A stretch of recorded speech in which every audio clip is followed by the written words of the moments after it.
July 2023, A24, and a film made by two brothers from Adelaide who used to throw each other off buildings on YouTube.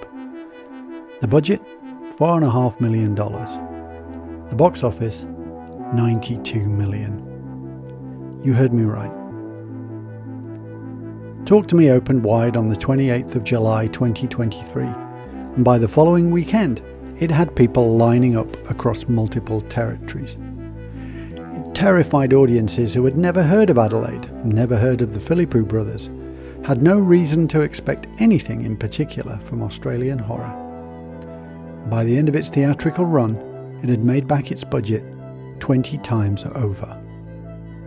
Danny and Michael Philippou, previously known for breaking bones on camera in creative ways for their YouTube channel Raka Raka, suddenly found themselves two of the most sought-after horror directors in the world. Something had changed, and this episode is about what. I'm Matt Dolby, and welcome back to Strange Country.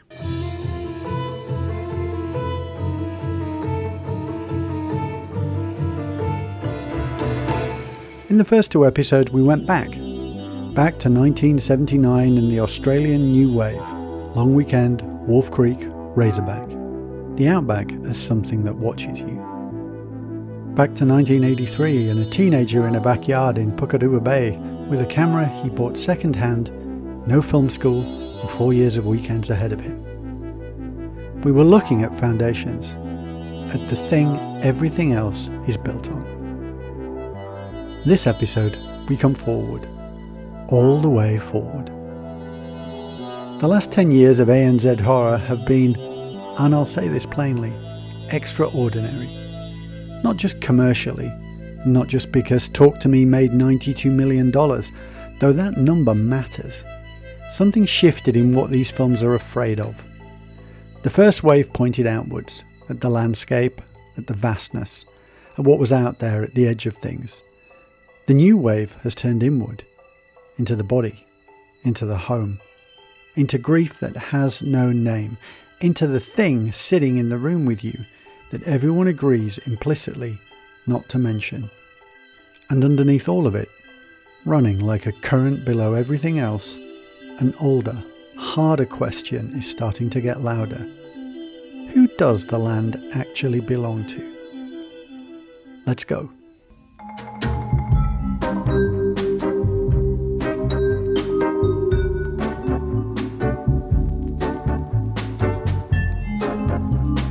To understand what happened in the 2010s and the 2020s, you need to understand 2014. Jennifer Kent had made one film.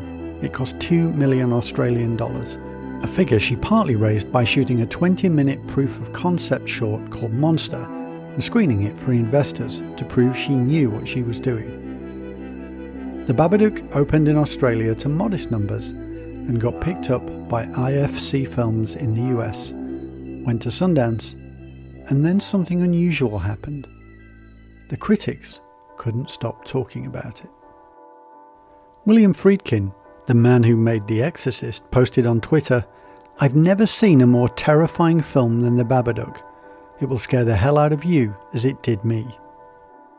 It ended up on dozens of best of decade lists.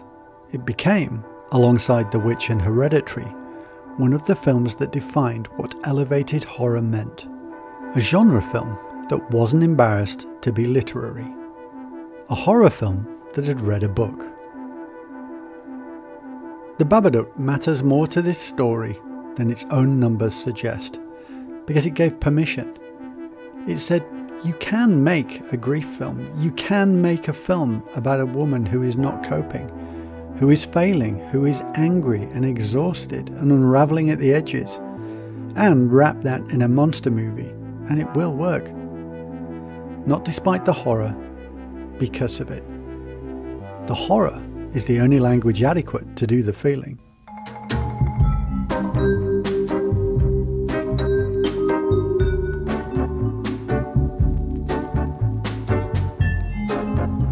A thread started. Lake Mungo came out in 2008. Shot as a found footage documentary, no monster, No jump scares.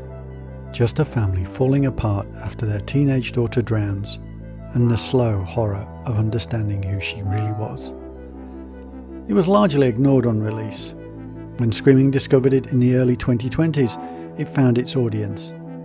People who didn't know they wanted a film like this until it was in front of them. A horror film that is also the most accurate depiction of family grief I have ever seen on screen. 2015, the year it really starts moving.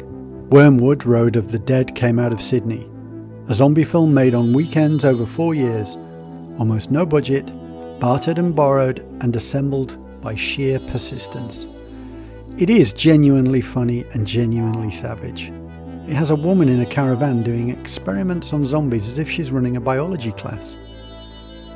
Wormwood proved that you could make an Australian genre film for almost nothing and it could still be a blast. That legacy of Peter Jackson's backyard wasn't just permission to be ambitious, it was permission to be scrappy. The infrastructure was building. Screen Australia was funding more adventurously.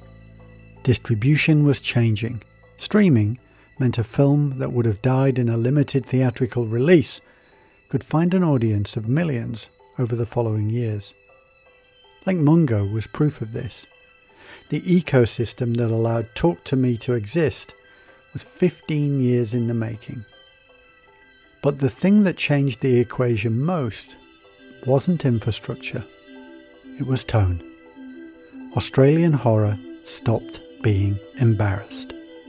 Now that sounds obvious, but it really wasn't, and for a long time. Exploitation, the films of the 70s and the 80s, were never taken seriously domestically. Internationally, sure, it built a cult, but at home it was treated as slightly shameful. The idea that a horror film could be both popular and artistically serious, that you could be frightening and literary at the same time, that case had to be made. Jennifer Kent made it. And once it was made, a generation of filmmakers understood that the form was available to them in ways it hadn't been before. There's also the distribution question, and this matters more than people give it credit for. For most of the history of Australian cinema, a low-budget horror film had one path. Find your theatrical distributor, get a limited release, hope for word of mouth, except that it would probably die quietly and get a home video release 3 years later. That was the ceiling. The films we talked about in episodes 1 and 2, Long Weekend, Razorback, Bad Taste, built their reputation over decades through cult channels. They didn't make their money, they made their reputation slowly, through tape trading and midnight screenings and video stores run by obsessives. Streaming changed the arithmetic. Lake Mungo is the clearest example. Made in 2008, barely distributed, seen by almost no one on release, and then streaming platforms, and a decade later, it's one of the most discussed Australian horror films of the century. Not because it got better, because it got findable. The film that exists in the world is exactly the film that existed in 2008. What changed was whether anyone could get to it.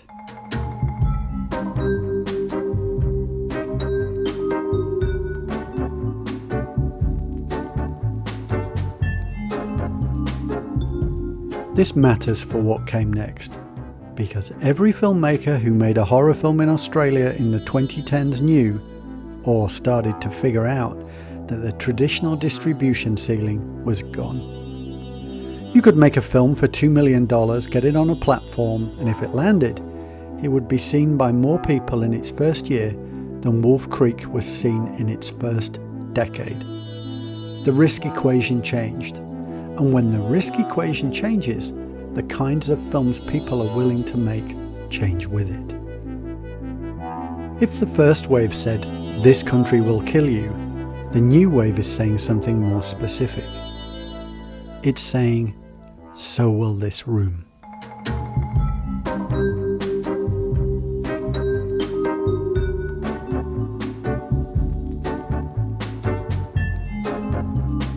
Relic came out in 2020. Natalie Erica James directing. An old woman, Edna, is disappearing inside her dementia. Her daughter and granddaughter come to care for her.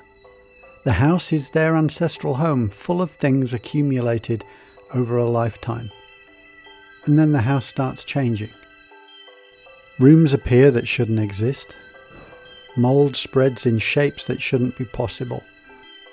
Edna disappears. What James does is refuse to let the dementia be just a metaphor. The film holds two registers simultaneously.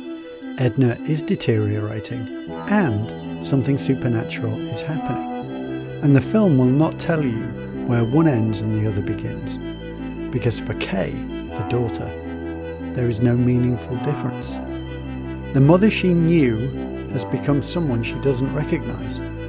That is the horror. The horror is finding the language you weren't looking for. The final scene of Relic is one of the most beautiful and devastating things in recent Australian cinema. I'm not going to describe it. Just go and see the film.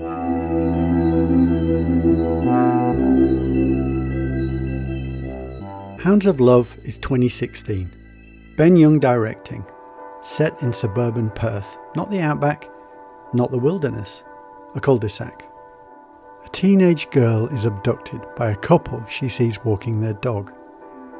What makes the film remarkable is not the horror of what happens to her, though that is real. It's where Young places the dramatic engine, in the relationship between the couple. Vicky, the captive, watches John and Evelyn. She understands, before anyone else does, that Evelyn is also a prisoner. The way out is through the seam in the relationship. The monster has a monster, and the film is a study in how violence propagates, how it moves from person to person, how it reshapes people into things they never meant to become.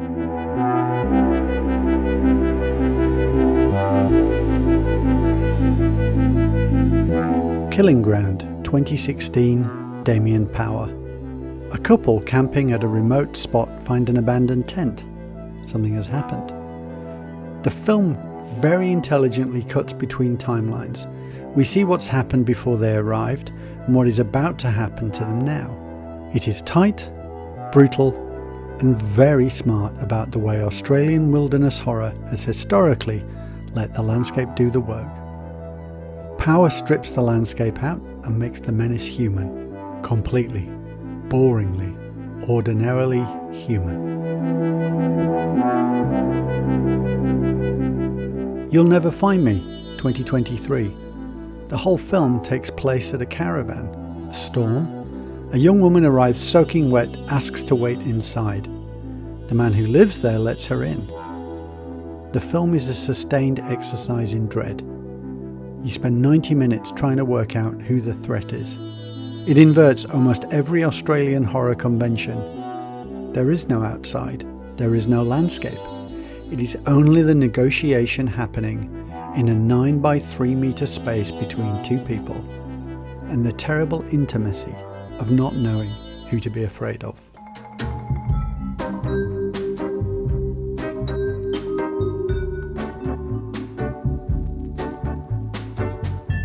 Talk to Me operates differently to all of this, but it lands in the same territory.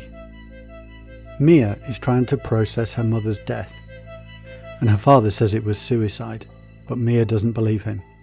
She can't talk about it at home, her father is barely functioning, and she can't talk about it with her friends. They're teenagers, they don't have the language. So she keeps going to the parties where kids pass around a ceramic hand that channels the dead.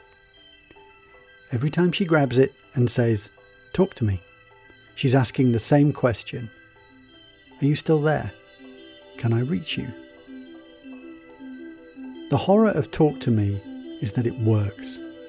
She reaches someone, just not who she was looking for. What the Philippou brothers understood, and what puts Talk to Me in the same tradition as the Babadook and Relic, despite being completely different kind of film, is that grief without a sanctioned channel will find an unsanctioned one. It will find the ceramic hand. It will find the party. It will find whatever door is open, even if what's on the other side isn't what you were looking for. The body becomes the site, and the grief takes up residence.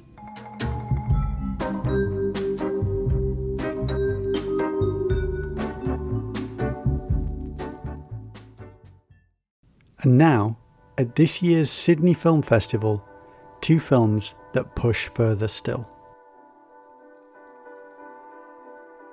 What's interesting is the thread that ties these 2 together, and it's a section of horror that doesn't get talked about enough. It's not the outback, not the creature in the dark, it's something closer, the body.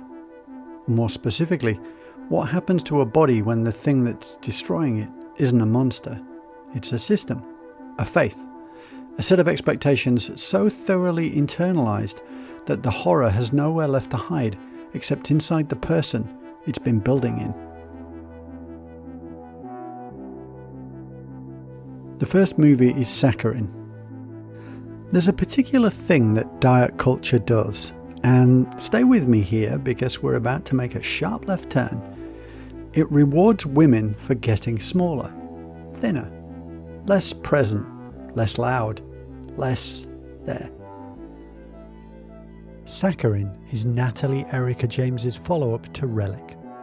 A medical student, sinister weight loss pills, the body turning against itself from the inside. James does something specific. She refuses to let the supernatural do the work that the real horror is already doing. In Relic, the dementia and the haunting are the same thing, because for the people living through it, they are. She brings that same method here. Diet culture as possession. The hunger, the discipline, the refusal to take up space, and then whatever that refusal unleashes. The horror shape that already fits the horror. The second film is Leviticus. Now, most queer horror gets monster wrong. The film puts something supernatural in the room and says, "This is what you should be afraid of," and the audience nods and watches the creature do its work. But the creature was never the point. Leviticus understands this, and I don't want to say much more. It's playing at Sydney Film Festival and it deserves to be seen without too much of a roadmap. But this film knows where the real violence comes from. It comes from the institution, the community, the thing that says it loves you while it's quietly removing the possibility of you. None of these films are about the outback. None of them put a character on a red dirt road and ask, "What's out there?" The threat is in the house, in the relationship, in the body, in the room you can't get out of. The first wave of ANZ horror externalized the threat. Put it in the land, the animal, the stranger with a knife. You could watch Long Weekend or Wolf Creek and tell yourself, I'm not like that, I don't go to places like that, I'm fine. The new wave is less kind about that.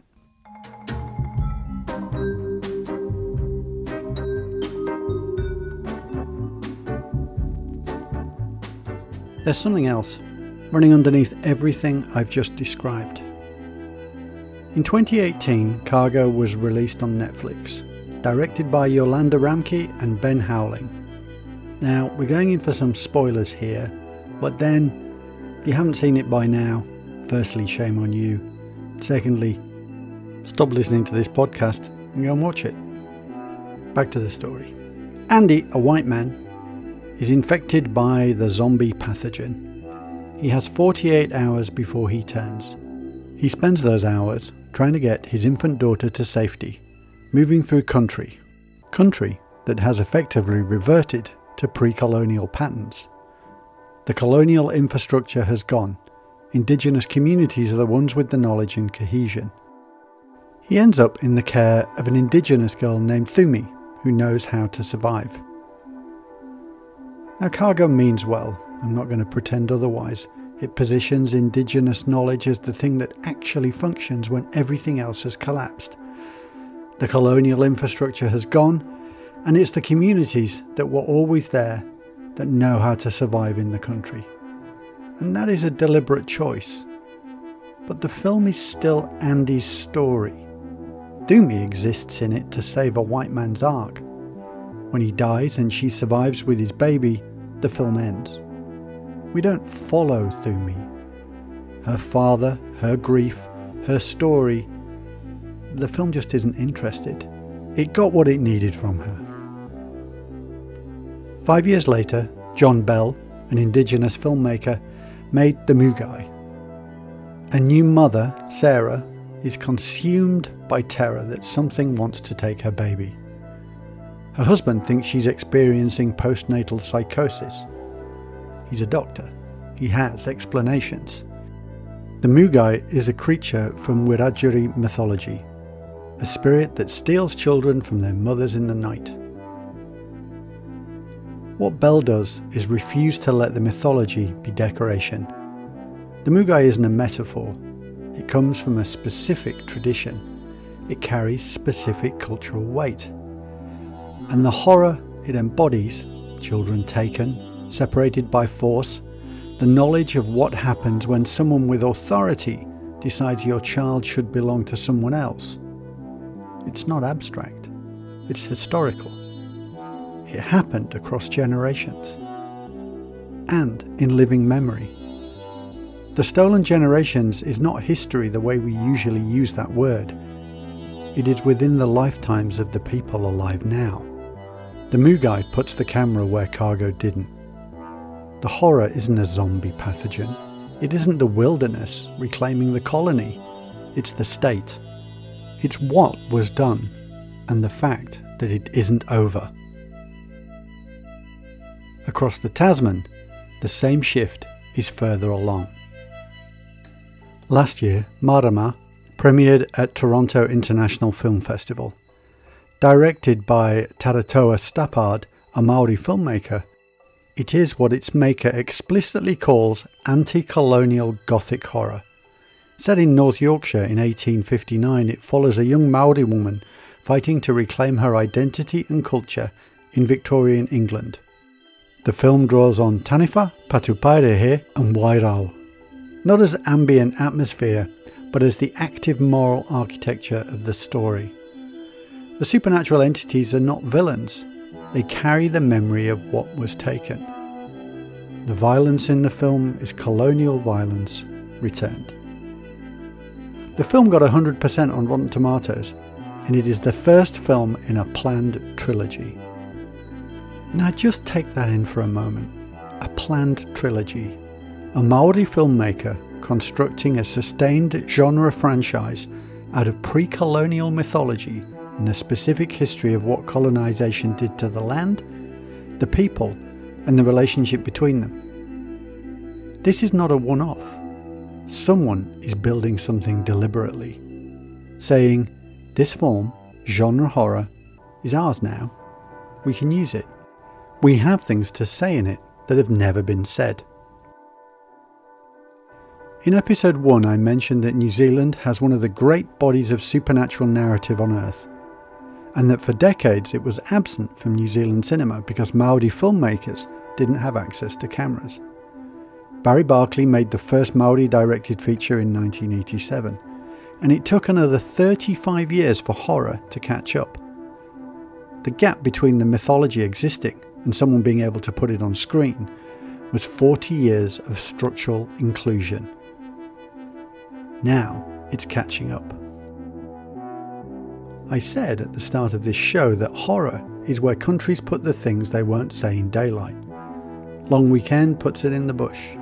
Wolf Creek puts it in a man with a knife who might as well have been the landscape itself. The guilt was always there. You could feel it. But if you didn't want to look at it directly, you didn't have to. Call it an environmental thriller. Call it exploitation. The genre let you look away. The Moogai doesn't let you look away. Mārama doesn't. The history isn't atmosphere. It's the whole point. And I'll be honest, I find that harder to watch than anything in Wolf Creek, because what's being said is true.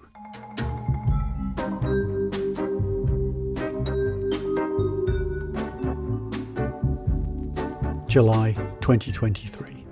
Talk to me. $92 million on a $4.5 million budget.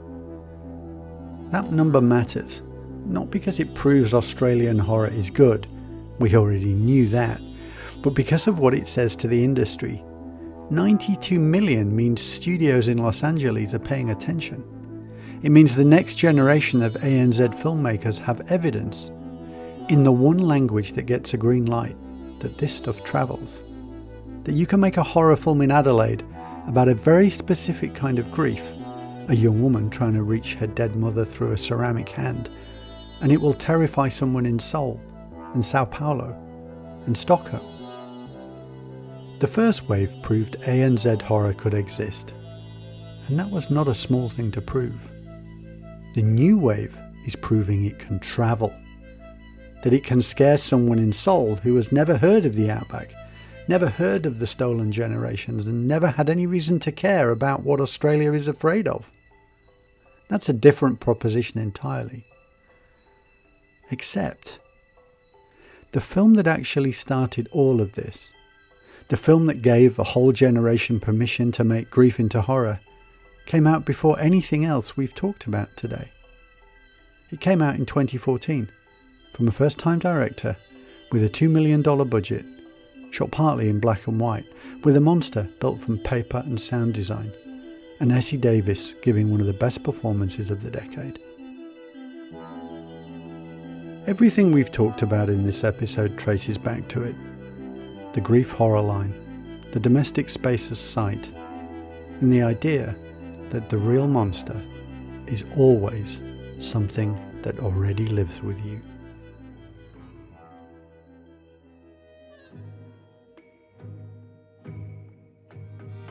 In the next episode, the Australian Film Commission accidentally funded a decade of exploitation cinema. Patrick, Road Games, Turkey Shoot, Mad Max adjacency. A funding model so broken it was almost beautiful. The Exploitation Years, and why nobody complained. Until then, everything we talked about today is in the vault at strangecountry.com.au. Leviticus and Saccharin are playing at the Sydney Film Festival early June. Go. And if you want to know what Ricky thinks about Talk to Me, go ask him at thevault.strangecountry.com.au. He'll tell you. He always tells you. Strange Country. See you next time.